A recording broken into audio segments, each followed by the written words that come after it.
Pada video kali ini kita akan membahas beberapa contoh soal terkait bab 1 materi eksponen dan logaritma.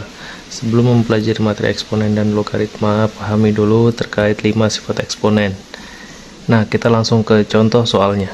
Di contoh yang pertama ini, hasil dari operasi hitung X pangkat 3 kali Y pangkat negatif 2 per X pangkat 2 kali Y pangkat negatif 1 untuk X sama dengan 9 dan Y sama dengan 3 adalah, perhatikan cara pengerjaannya. Jawab. Nah, untuk mengerjakan soal ini, kalian bisa mensubstitusi langsung nilai X dengan Y ke persamaan ini, atau kalian bisa mengerjakan dulu nilai X dengan Y pada fungsi eksponen ini. Kita coba mengerjakan, kita olah persamaan eksponennya. Di sini ada persamaan menyatakan X pangkat 3 kali Y pangkat negatif 2 per X pangkat 2 kali Y pangkat negatif 1. Ingat baik-baik dalam mengerjakan eksponen, sifat eksponen hanya berlaku pada suatu bilangan yang bilangan pokoknya atau basisnya sama. Nah, di sini bilangan basis yang sama itu X pangkat 3 dengan X pangkat 2. Ingat bahwa terdapat sifat eksponen yang kedua yang menyatakan jika ada A pangkat M dibagi A pangkat N, maka bisa dikerjakan dengan cara A pangkatnya kita kurangkan M dikurang N. Maka dari soal ini, persamaannya perhatikan nilai yang di sini. Maka bisa kita buat menjadi X pangkat 3 dikurang 2 dikali, kita kerja juga yang ini. Berarti menjadi Y pangkat negatif 2 dikurang dalam kurung negatif 1.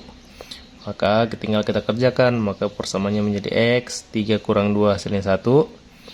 Tidak perlu ditulis pangkatnya, dikali Y pangkat negatif kali negatif positif, maka menjadi negatif 2 tambah 1. Negatif 2 tambah 1 adalah negatif 1.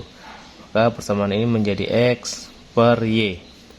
Nah, sekarang kita ketahui bersama bahwa nilai X-nya adalah 9 dan nilai Y-nya sama dengan 3. Maka kita substitusi nilai X dan Y-nya, maka persamaannya menjadi X sama dengan 9 per Y, di mana Y-nya adalah 3. Berarti persamaannya 9 dibagi 3 adalah 3. Maka jawaban dari hasil operasi hitung X pangkat 3, Y pangkat negatif 2 dibagi X pangkat 2 dikali Y pangkat negatif 1 adalah 3. Baik, kita lanjut ke contoh soal yang kedua.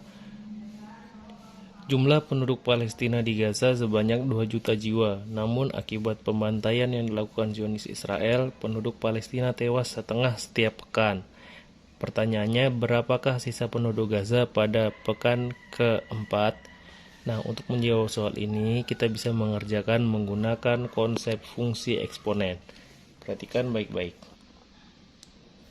Diketahui di soal ini adalah banyak penduduk Gaza mula-mula kita simbolkan sebagai A adalah 2 juta jiwa.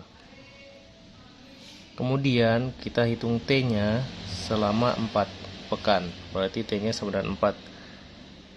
Kemudian N-nya itu adalah setengah, karena penduduk Palestina tewas setengahnya setiap pekan. Maka dari yang diketahui ini, persamaannya yang ditanya jumlah penduduk Gaza atau Palestina pada pekan keempat bisa dinyatakan A4 sama dengan A dikali N pangkat T, di mana A-nya adalah 2 juta, yaitu jumlah penduduk mula-mula, dikali N itu adalah waktu banyaknya jumlah penduduk yang tewas, yaitu setengahnya, kemudian T itu adalah waktu dalam 4 pekan yang diminta. Maka persamaannya menjadi 2 juta dikali 1 per 2 pangkat 4. Kita kerjakan dulu yang di dalam kurung. 1 pangkat 4 itu adalah 1, 2 pangkat 4 itu adalah 16. Nah, sekarang kita kalikan 2 juta dikali 1 tetap 2 juta dibagi 16, itu hasilnya adalah 125.000. Sehingga bisa disimpulkan, jadi jumlah penduduk Gaza pada pekan keempat berjumlah 125.000 jiwa saja. Kita lanjutkan ke contoh soal yang ketiga. Di sini kalian diminta untuk merasionalkan bentuk 4 per akar 2 tambah 1. Untuk menjawab bentuk soal yang seperti ini, maka kita harus fokus pada penyebutnya terlebih dahulu. Ketika penyebutnya berbentuk akar, maka kita harus merasionalkan. Dengan cara apa? Dengan cara mengalihkan akar sekawan dari bentuk 4 per akar 2 tambah 1. Akar 2 tambah 1 itu adalah sekawannya akar 2 dikurang 1. Sehingga bentuk ini kita kalikan dengan akar 2 kurang 1 per akar 2 kurang 1. Nah, perkalian pada pecahan, ingat, prosesnya adalah pembilang dikali pembilang dan penyebut dikali penyebut. Maka bentuk ini bisa dinyatakan jadi 4 dalam kurung akar 2 kurang 1 per akar 2 dikali akar 2. Ingat konsepnya, akar ketemu akar, maka hilang akarnya, maka cukup ditulis 2. Kemudian positif dikali negatif hasilnya negatif, 1 dikali 1 nilainya 1. Sehingga bentuknya adalah 4 dalam kurung akar 2 kurang 1 per 2 kurang 1 adalah 1.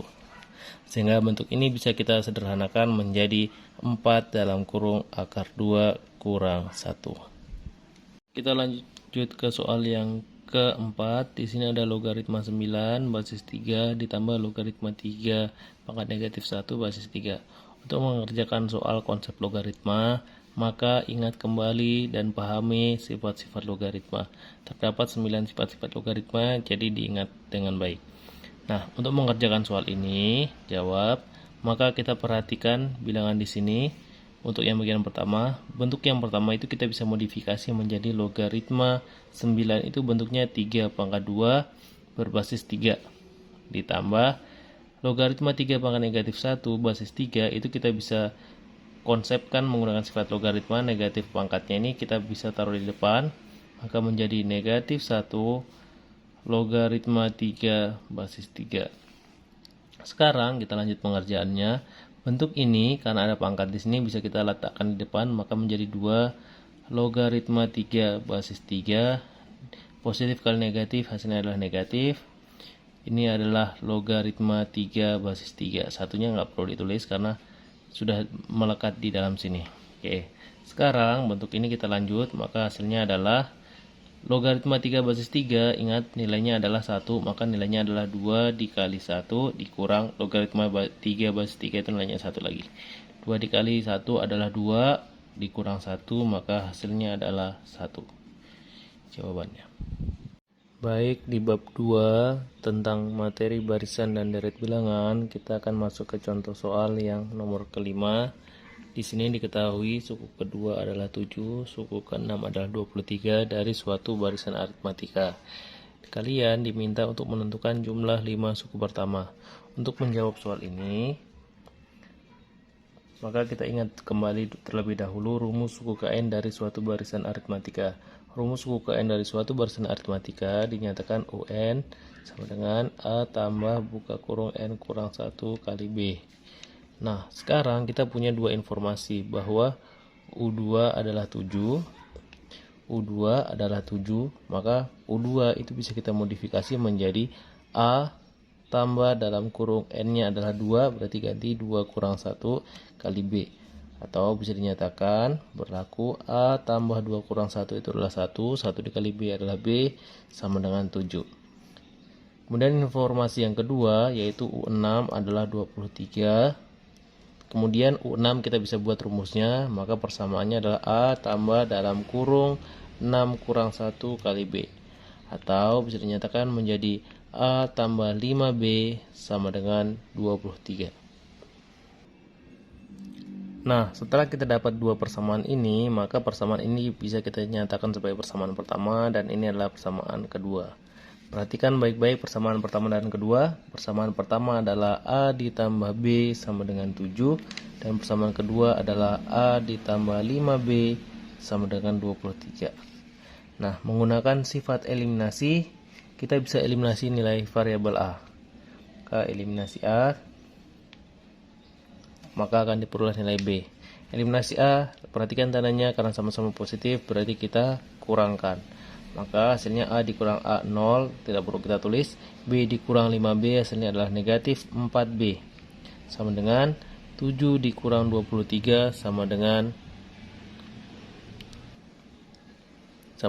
negatif 16. Maka dari sini kita akan memperoleh nilai B adalah negatif 16 per negatif 4. B adalah 4. Kemudian setelah kita dapat nilai B adalah 4, maka kita bisa substitusikan nilai B sama dengan 4 ke persamaan pertama.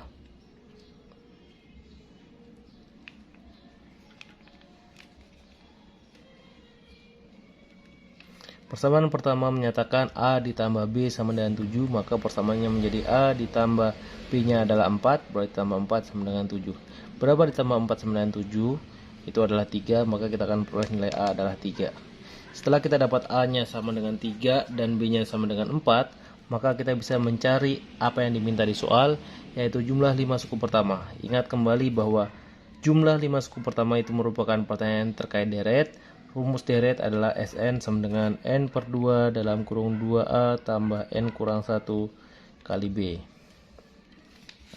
N-nya adalah 5 karena 5 suku pertama, maka S5 adalah 5 per 2 dalam kurung 2 dikali A, A-nya adalah 3, tambah dalam kurung 5 kurang 1 kali B, B-nya adalah 4. Sekarang kita kerjakan, maka S5 adalah 5 per 2 dalam kurung 2 dikali 3, ingat ya ini dalam kurung, 2 kali 3 adalah 6, ditambah 5 kurang 1 itu adalah 4, 4 dikali 4 adalah 16. Ingat pekerjaannya dikerjakan dulu yang dalam kurung, 6 ditambah 16 adalah 22, maka hasilnya adalah 5 per 2 dalam kurung 22. 22 dibagi 2 kita bisa coret, hasilnya adalah 11, maka S5 adalah 5 kali 11, 55. Sehingga bisa kita simpulkan jumlah 5 suku pertamanya adalah 55. Baik, pada contoh soal yang ke-6 ini terkait materi bab 4 tentang trigonometri. Sebelum masuk ke sana, pahami dulu bahwa pada materi trigonometri kita fokusnya salah satu fokus materinya adalah tentang sebuah bangun segitiga siku-siku. Pada materi bangun segitiga siku-siku, pelajari lagi terkait materi teorema Pythagoras, di mana teorema Pythagoras berbunyi kuadrat sisi miring, yaitu ini sisi yang berada di depan sudut siku-sikunya adalah jumlah kuadrat dari sisi siku-sikunya. Jadi ini kuadrat tambah ini kuadrat, akarnya ini, hasilnya adalah ini. Oke. Nanti kalian bisa pelajari lagi lebih lanjut.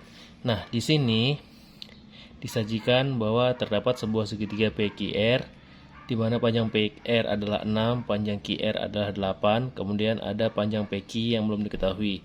Nah, sekali lagi untuk mencari panjang PQ itu kita bisa menggunakan teorema Pythagoras. Nah, di sini secara singkatnya panjang PQ itu diperoleh yaitu sebesar 10. Nah, ini dihitung menggunakan teorema Pythagoras ya. Nah, sekarang kita diminta untuk mencari nilai sin beta, cos beta, dan tan beta. Ingat kembali bahwa sin dari beta itu adalah perbandingan dari depan per miring. Dari sisi ini, depannya adalah ini, miringnya adalah ini. Maka nilai sin beta adalah 6 per 10. Atau sama dengan, kalau disederhanakan jadi 4 per 5. Untuk cos beta, ingat cos beta. Cos itu adalah perbandingan dari samping per miring. Sampingnya adalah ini, miringnya adalah ini. Berarti nilainya adalah 8 per 10. Sama dengan disederhanakan jadi 4 per 5. Ini 3 per 5 ya, sorry.